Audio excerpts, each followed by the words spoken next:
All right, today I'm talking about conspiracy theories, conspiracy theorists, and researching story motivation and story ideas. I got this idea from a coincidence that happened. A couple of things have been firing off in my head. One, I'm writing this 8-book series. I'm going to start writing the 3rd book in the series, and I just finished the 2nd one back in August. So I'm in process of editing it now, and it's a post-apocalyptic series. So in that story called Harlem Shake, one of the heroes, or the unsung hero, is a conspiracy theorist who finds out some things about Harlem that most people don't know, and that's that there is a fault line under 125th Street. And this element of, well, this fact that he finds it is what helps the people escape their impending doom and dying in the earthquake or whatever's going on, which I can't tell you. But it's because of a conspiracy theorist that they find the clues to save themselves. All right. So I've used conspiracy theories and conspiracy theorists in my stories before, and I plan on using them again. I just wanted to do kind of a blog talking about how I use them and kind of suggest people use them. I mean, sure, historical facts, unknown historical facts are always beautiful. You know, I use both in Harlem Shake. It's a historical fact. It's a reality. There is a fault line under 125th Street. You know what I'm saying? But now, why don't people know? That's where the conspiracy comes in. You know, and really a conspiracy theory, or like my friend Troy likes to say, conspiracy hypothesis, is just an educated guess. And then the conspiracy part comes in with why we don't know.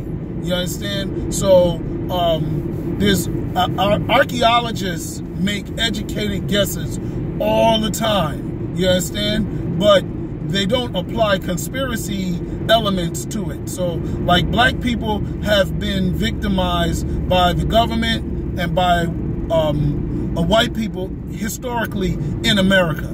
So we become presumptuous, skeptical, all of those things. And sometimes they seem outrageous. You know, like the biggest one now is flat earth, right?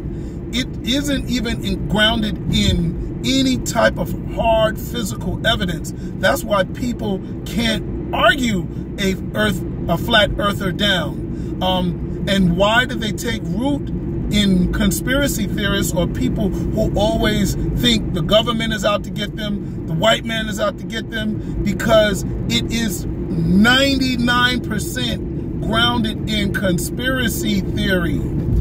Conspiracy, not even theory, okay? Because there's nothing to theoreticize about. There's no hypothesis. There's no scientific, and that's what bothers us scientific hard people to death, is that you try to say, well, give me one piece of evidence to why you feel the earth is flat, and they can't say anything except many times they produce a picture of the United Nations which shows a circular view of all of the continents, which is more so a cutout of the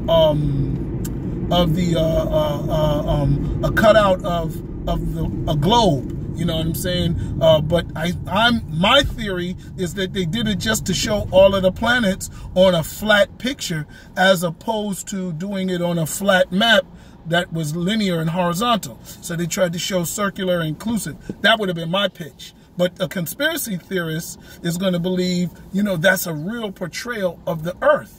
You know, there's your evidence right there. So I've used conspiracy theorists because they're provocative. And that's an element of story use that is priceless, yo. If you can find something that people are whispering about, they want to hear more about, man, that's just as good as finding out something is going to be bigger, something that nobody knows, you know, that's factual. So, you know, look at Dan Brown's book, the Da Vinci Codes. That's a conspiracy theory. He's playing it out. He's giving you an example that it goes back to the Vatican and there's the blood of Christ. And when I got to the end of the book, or the end of the story, I was like, let me find out. This is some silly little story built around a fictional character, Jesus. You understand what I'm saying? I'm down with the story. I enjoyed the ride, but it was a conspiracy theorist story.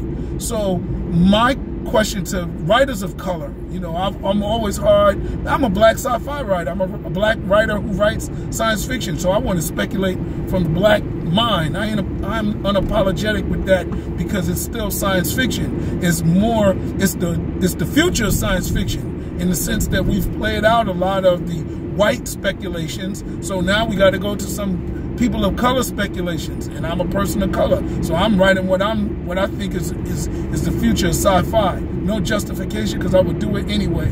There's no other way to do it. So we sort of sometimes demonize or shun, look down on, or even if we don't do any of that, we don't really hold a high value to conspiracy theories or our conspiracy theorist community. One of our conspiracy theorist community outside of the flat earthers, because they're multicultural. I think there are more white flat earthers than there are black flat earthers, but the numbers are growing and they're spreading because skepticism is real. But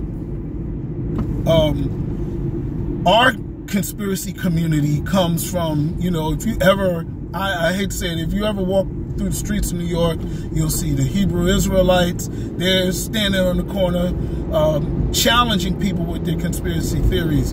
If you walk through Brooklyn, New York, Harlem, 125th Street, even in the Bronx, I've seen them. You'll see some African scholars, okay? Young African scholars, old African scholars. DC, you have them. Damn near everybody in DC is a conspiracy theorist.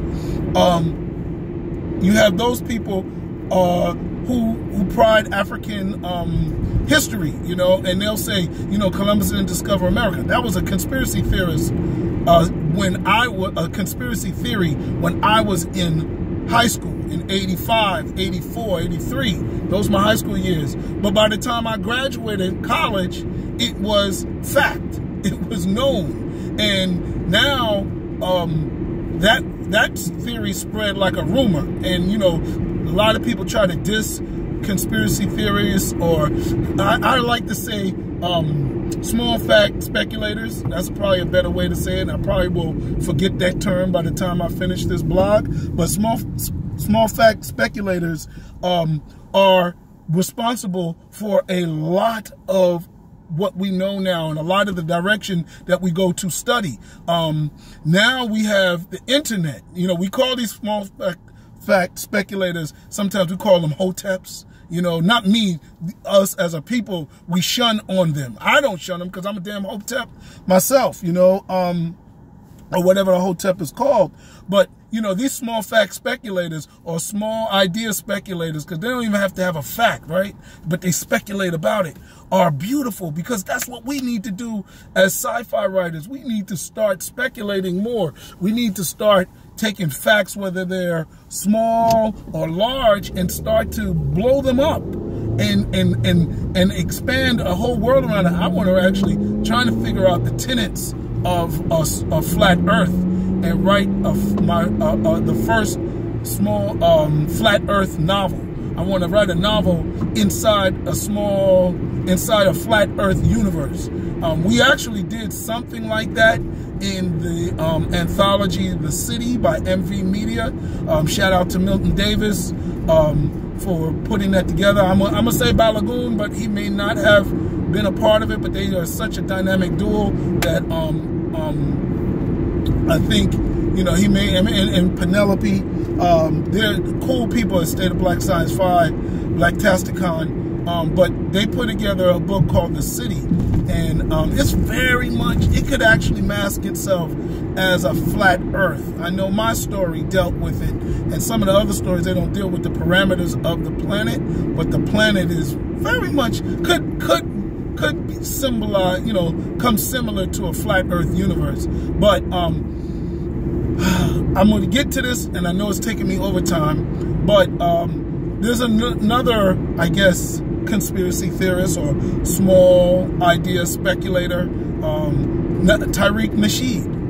Tariq Nasheed is coming up, and somebody that I'd love to battle. Tariq, if you ever hear this video, bro, I'm not there yet, but I've tried to meet you, and I'm putting it out on my blog. I'm Yo Jeff, the hip-hop dating coach. I'd love to debate with you on just male-female relations, okay? Nick, because you did the Mac manual or whatever, I forgot the name of the book specifically. But back to his documentaries. As a small idea speculator, he has almost been the funnel for small fact speculators, and produced a series of documentaries called The Hidden Colors. Not to be confused with Hidden Figures. Hidden Colors comes out very much the same time. I think he was on Hidden Colors 2 when Hidden Figures came out. But either way, this particular Hidden Colors, he's up to 5 now. So this particular Hidden Colors is going to deal with African revolutionaries, African fighting back, African preparing to fight. Those are like beautiful topics, because my Harlem Shake series is a series that is in the post-apocalypse. And in my universe, only people that plan for the post-apocalypse are the ones that survive and are living in the post-apocalypse. Some people survive by luck, and they have no supplies, they're hungry, they're diseased, they're being preyed on by the people who did plan to survive that are bad. And so the goal of the series is to get black people to start talking about disaster preparation, all forms of it. You know, I live in Miami, and we deal with hurricanes prep annually. Other parts of the country, they don't really do that. There's no prep really. I mean, there is a prep for a tornado, you know, but it's not going to leave your world devastated. It will take your house out, no doubt. May take all the houses on your block and leave you in a post-apocalyptic situation. But when a hurricane hits, you get that Irma, you know, 2-3 weeks without power. That one that hit Haiti, the one that hit Puerto Rico, the one that hit New Orleans, Katrina, you know, those are like devastating, because people are in a post-apocalyptic scenario. They're without power, they're without running water. So we need to start talking about that. We need to become black preppers, right? Preppers, so we can be black survivors, because you can't be a survivor if you're not a prepper to begin with. So that's one. And then he also is going to deal with African armies and military strategies, how our armies fought. And I think that's another good element for me, because again, these are questions that, I mean, they may have books on this stuff, you know what I'm saying, but what a conspiracy theorist does, a small idea speculator, is really put hype around it. Put hype around it. You know, it was factual that Columbus didn't come to America, but what the hype was why don't we know about it? Why aren't they telling us? They're celebrating this person's holiday every year. They want to claim dominance. You know, I say, how come we call the Native American pyramids mounds?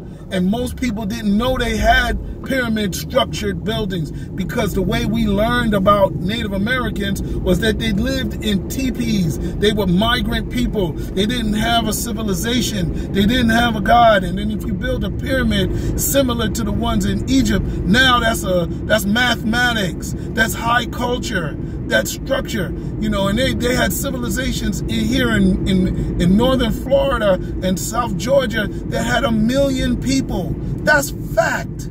But the conspiracy element is, why didn't they tell us? Did you know? And all of that hype is what sells books. So I'm going to get into military sci-fi. I ran out of time on another blog, but I just wanted you to think about the use of conspiracy theorists and maybe just the hype that they bring. We need to bring some more hype to black sci-fi, because it's definitely there. Some of our books, not some of our books, some sci-fi books just sound straight boring. You know what I'm saying? Oh, we have civilization on the dark side of Mars. You know, that sounds boring. But if you say, did you know, black people came from Mars and this, and it explores that in this book. Now people's like, what? You being provocative.